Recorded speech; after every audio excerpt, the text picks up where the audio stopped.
नमस्कार, मैं प्रिया। आज है 24 अगस्त। चले जानते हैं बिहार की 25 बड़ी खबरों को। बिहार में कोविड-19 प्रभावितों की संख्या पहुंची 1,20,000 के पार।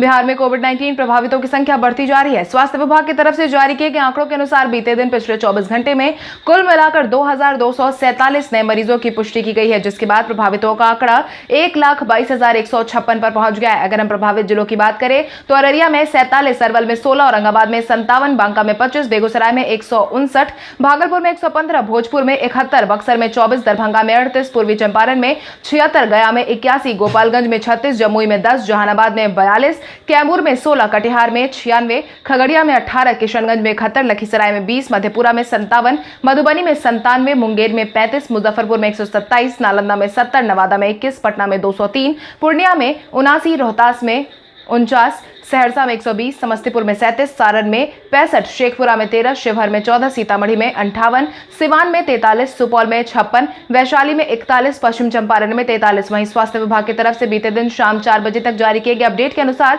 कुल मिलाकर 98,454 मरीज ठीक हो चुके हैं और 610 लोगों की जान जा चुकी है।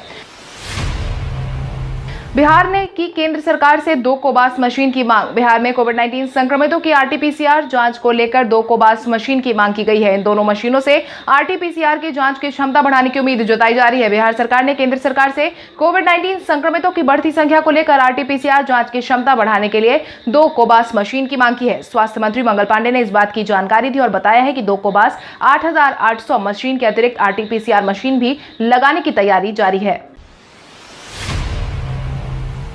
महात्मा गांधी सेतु के समानांतर पुल निर्माण के लिए आगे आई 7 देसी कंपनियां। गांधी सेतु के समानांतर पुल निर्माण के लिए 7 देसी कंपनियों ने अपनी रुचि दिखाई है, जिसके तहत पिछले महीने 31 जुलाई को सड़क एवं राजमार्ग मंत्रालय की तरफ से निवेदन की गई थी, जिसमें टाटा सहित 7 कंपनियों के नाम का खुलासा हुआ है। कंपनियों के तकनीकी मूल्यांकन का काम किया जा रहा है। इसके बाद 4 लेन पुल बनाने की जिम्मेदारी देश के 7 कंपनियों में से किसी एक को दी जाएगी। जिन कंपनियों ने आगे आकर अपनी रुचि दिखाई है उसमें Tata projects limited, L&T limited, Gammon engineers and contractors वेट limited, SP Singla construction private limited, DVL HCC संयुक्त उपक्रम, ABL संयुक्त, एफकॉन्स इंफ्रास्ट्रक्चर लिमिटेड के नाम शामिल है।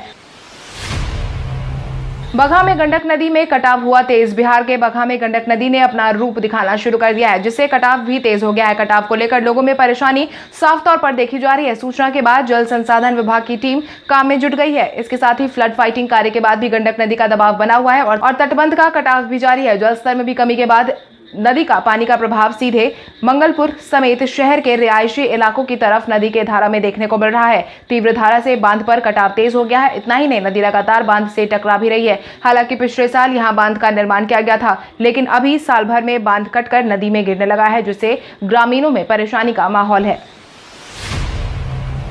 आज बिहार के सभी डीएम के साथ बैठक करेंगे मुख्य निर्वाचन पदाधिकारी। बिहार विधानसभा चुनाव को लेकर निर्वाचन आयोग की तैयारी शुरू कर दी गई है। वहीं अब कोविड-19 के संक्रमण में भी चुनाव प्रक्रिया के लिए दिशा निर्देश जारी किए जाने के बाद आज चुनाव आयोग की बैठक होने वाली है। इस अहम बैठक में सभी जिलों के जिलाधिकारी से बातचीत की जाएगी। इस दौरान कई अन्य अफसर के मीटिंग में मौजूद होने की खबर भी सामने आई है। बिहार के मुख्य निर्वाचन पदाधिकारी HR श्रीनिवास राज्य के सभी जिलों के डीएम के साथ वीडियो कॉन्फ्रेंसिंग के माध्यम से जुड़ने वाले हैं। इस अहम बैठक के मुख्य निर्वाचन पदाधिकारी आगामी विधानसभा चुनाव को लेकर कई मुद्दों पर बातचीत करने वाले हैं। स्वास्थ्य विभाग के सीनियर अफसर की हुई छुट्टी। कोविड-19 के माहौल में लगातार स्वास्थ्य विभाग के कार्यशैली पर सवाल उठाए जा रहे थे। अफसरों के ट्रांसफर पोस्टिंग को लेकर विपक्ष में भी सरकार को लगातार निशाने पर लिया है। वहीं स्वास्थ्य विभाग ने भी बीते दिन एक बड़ा फेरबदल देखने को मिला है। कोविड-19 के माहौल के बीच सरकार ने हेल्थ डिपार्टमेंट के एक सीनियर अफसर को सख्ती दिखाई है और सरकार ने उन्हें पद से हटा दिया है। मिली जानकारी के अनुसार सरकार ने अवर सचिव के पद पर तैनात विवेकानंद ठाकुर को पद से हटा दिया है। इतना ही नहीं, उनकी संविदा को भी समाप्त कर दिया गया है।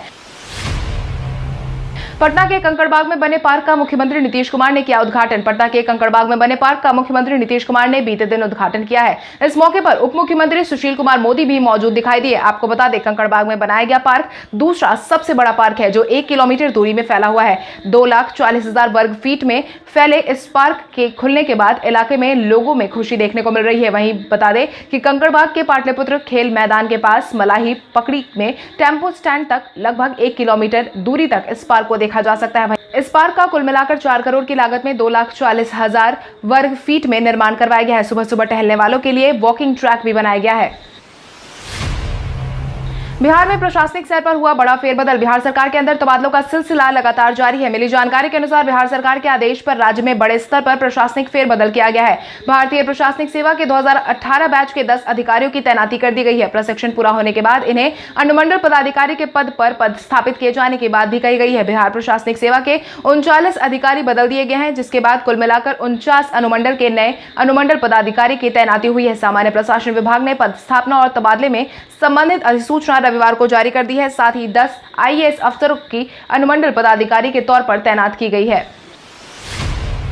आज बिहारी पहचान में हम बात करेंगे भिखारी ठाकुर की। भिखारी ठाकुर भोजपुरी भाषा के गीतकार, नाटककार के रूप में पहचाने जाते हैं। भोजपुरी के शेक्सपियर भी भिखारी ठाकुर को कहा जाता था। भिखारी का जन्म बिहार के सारण जिले में एक गांव में नव परिवार में हुआ था। शुरुआती समय में उन्होंने कई जगहों पर काम किया था और उसके बाद कोलकाता और फिर आगे जगन्नाथपुरी में जाकर भी उन्होंने खूब काम किया था। भिखारी ठाकुर को रामलीला का बहुत ही शौक था। लोगों की माने तो उन्हें इतना शौक था कि उन्होंने अपनी खुद की मंडली भी बना ली थी। उस मंडली के लिए खुद नाटक और गीत की रचना भी वो करने लगे थे। इसके साथ ही उन्होंने खुद ही नचनिया, एक्टर और सूत्रधार के रूप में काम भी किया था।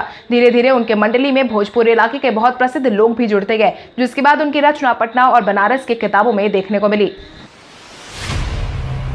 सीबीआई की टीम पहुंची सुशांत सिंह राजपूत के कुक और दोस्त से पूछताछ करने। फिल्म अभिनेता सुशांत सिंह राजपूत के जाने के बाद अब मामला पूरा सीबीआई के हाथ में है। वहीं अब सीबीआई ने सुशांत सिंह राजपूत के बांद्रा स्थित घर पर जांच शुरू कर दी है। सीबीआई ने शनिवार को सुशांत सिंह राजपूत के बांद्रा स्थित घर पर जाकर 14 तारीख के सीन का रिक्रिएशन किया था। जांच एजेंसी के एक अधिकारी ने बताया है कि सीबीआई टीम जांच कर रही थी कि क्या उस कमरे में जहां पर उन्होंने अपनी जान लेने की कोशिश पंखे से लटक कर की थी वो संभव है या नहीं। इस मामले में तीसरे दिन डीआरडीओ गेस्ट हाउस में सुशांत के दोस्त सिद्धार्थ पिठानी और कुक नीरज से भी पूछताछ की गई है।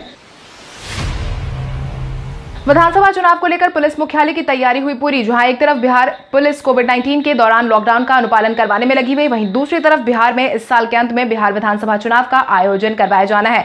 वहीं विधानसभा चुनाव को लेकर चुनाव आयोग, पुलिस मुख्यालय और बिहार की सभी पार्टी अपने अपने स्तर से इसकी तैयारियों में जुट गई है। आगामी चुनाव के मद्देनजर पुलिस मुख्यालय की तरफ से भी तैयारी पूरी कर ली गई है, जिसकी जानकारी पुलिस मुख्यालय की तरफ से एडीजी जितेंद्र कुमार ने दी है। उन्होंने बताया है कि चुनाव को स्वच्छ, निष्पक्ष और शांतिपूर्ण सफल करवाने के लिए हम कटिबद्ध है। इसको लेकर मुख्यालय पूरी तरह से तैयार है।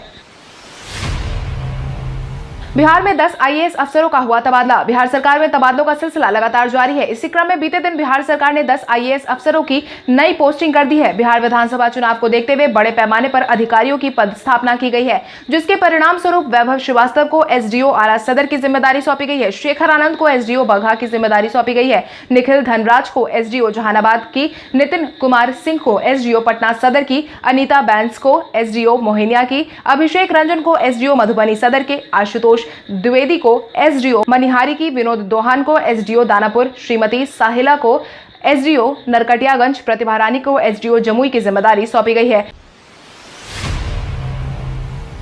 विधानसभा चुनाव 2020 के लिए भाजपा ने दिया नया नारा। बिहार में पटना में भाजपा के 2 दिवसीय प्रदेश कार्य समिति के अंतिम दिन वर्चुअल बैठक में भारतीय जनता पार्टी ने बिहार विधानसभा चुनाव 2020 को लेकर नया नारा दिया है, जहां भाजपा ने कहा है, भाजपा है तैयार, आत्मनिर्भर बिहार। आगामी बिहार विधानसभा चुनाव 2020 की तैयारियों को लेकर आयोजित बैठक में भाजपा अध्यक्ष जेपी नड्डा ने संबोधित किया था। वहीं उन्होंने कहा कि विपक्ष के पास ना तो कोई नीति है और ना ही कोई सरकार और ना ही सेवा करने का भाव। इसके साथ ही उन्होंने यह भी दावा किया है कि एनडीए नीतीश कुमार के नेतृत्व में ही चुनावी मैदान में जाएगी और 3/4 से अधिक सीटों पर जीत हासिल करेगी। जदयू छोड़ने वाले पूर्व मंत्री श्याम रजक ने बिहार की शिक्षा की स्थिति पर उठाए सवाल। बिहार में पूर्व मंत्री और राजद नेता श्याम रजक ने राज्य की शिक्षा की बदहाल स्थिति होने की बात कही है, जिसके तहत उन्होंने कहा है कि सरकार बड़ी बड़ी बातें करती है, परंतु धरातल